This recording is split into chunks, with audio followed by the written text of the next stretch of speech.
अस्सलाम वालेकुम and good evening. मैं हूं मेहर बुखारी। दुनिया की वाहिद सुपर पावर गजा में इजरायली बर्बरियत रुकवाने में वाज़ेह तौर पर नाकाम हो रही है, जबकि आज ही सदर डोनाल्ड ट्रंप को अमरीकी अदालत से एक बहुत बड़ा झटका लगा है। 3 जजों पर मुश्तमिल अमरीकी अदालत बराए बैनुल-अक़वामी तजारत ने अपने फैसले में कहा है कि सदर ट्रंप ने 2 अप्रैल को अपने नाम निहाद लिबरेशन डे पर टैरिफ आयद करने का जो ऐलान किया वो इख्तियार से तजावुज़ है। अदालत ने इन टैरिफ्स को कलअदम करार देते हुए कह दिया है कि ये टैरिफ्स खत्म किए जा रहे हैं और हुकूमत को मुस्तकिल तौर पर इन पर अमल दरामद से रोका जाता है।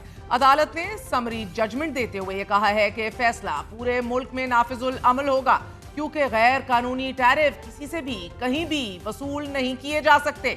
ये चौंका देने वाला फैसला इस मुकदमे के नतीजे में आया है कि जिसमें 12 अमरीकी रियासतों के अटॉर्नी जनरल्स और कुछ छोटे कारोबारी इदारों ने अदालत से इस्तदा की थी कि दरामदी टैक्सेस को गैर कानूनी इल्लीगल करार दिया जाए, क्योंकि सदर ट्रंप ने अपने इख्तियारात से तजावुज़ किया है। अमरीकी हुकाम ने अदालत में सदर डोनाल्ड ट्रंप की तजारती पॉलिसियों का दिफा करते हुए ये दावा किया है कि ट्रंप ने भारत पाकिस्तान जंगबंदी के लिए तजारत का इस्तेमाल किया। तजारत और टैरिफ पर सदर के इख्तियारात महदूद किए तो तनाज़ा दोबारा भड़क सकता है। सदर डोनाल्ड ट्रंप के तजारती टैरिफ को गैर कानूनी करार देने के अदालती फैसले पर अपील दायर की जाएगी और अमरीकी हुकाम का मौक़िफ़ ये सामने आ रहा है कि सदर के टैरिफ के इख्तियारात महदूद किए गए तो ये इलाकाई सलामती और तजारती मुआहिदों को खतरे में डाल सकता है। जबकि व्हाइट हाउस के डेप्यूटी प्रेस सेक्रेटरी किश देसाई ने टैरिफ का दिफा करते हुए कहा है कि इंतजामी तजारती अदम तवाज़ुन की वजह से पैदा होने वाली कौमी हंगामी सूरत हाल को हल करने की जरूरत है, मगर ये गैर मुंतखब जजों के लिए नहीं है कि वो कौमी हंगामी सूरत हाल को कैसे मुनज़्ज़म करें। जबकि व्हाइट हाउस के डेप्यूटी चीफ ऑफ स्टाफ बराए पॉलिसी स्टीफन मिलर ने सोशल मीडिया पोस्ट पर इस फैसले को अदालती बगावत करार दे दिया है। अमरीकी सदर डोनाल्ड ट्रंप ने जनवरी से अप्रैल तक दुनिया के तकरीबन तमाम ममालिक पर आयद औसत टैरिफ को 2.5% से बढ़ाकर 27% कर दिया था।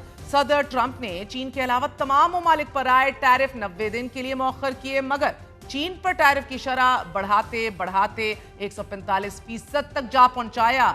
आपको बताते चलें कि अब से कुछ देर पहले ये खबर भी सामने आ रही है that now that this step is taken और ये इतना बड़ा फैसला आया है, the United States Code of International Trade which has blocked most of US President Donald Trump's sweeping tariffs, इसकी वजह से मार्केट्स में बूस्ट देखा जा रहा है and the stock futures have climbed on Wall Street in the wake of the court's decision। साथ ही AI chip maker Nvidia के भी गेन्स जो हैं वो बताए जा रहे हैं which are stronger than expected quarterly revenue के हवाले से।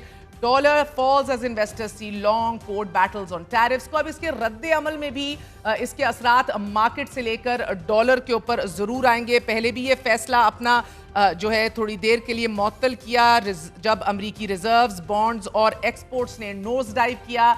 The president had no choice but to put a stay on this। लेकिन नाजरीन, जहां ट्रंप ने टैरिफ को बतौर हथियार इस्तेमाल किया, मुआशी दबाव से कौमों को झुकाने की कोशिश की, according to the court as well, Modi ने पानी को हथियार बनाने की, पाकिस्तान के खिलाफ आबी दबाव की धमकी देकर खित्ते के अमन को दाव पर लगा दिया। So there is a parallel here as well. एक मुमासिलत है which begs to be spoken of। एक ने तजारत को सजा बनाया, दूसरे ने नेचर को। दोनों ने गैर रवायती हथियार चुने, मगर पैगाम एक ही रहा, ताकत असूलों से बालातर है।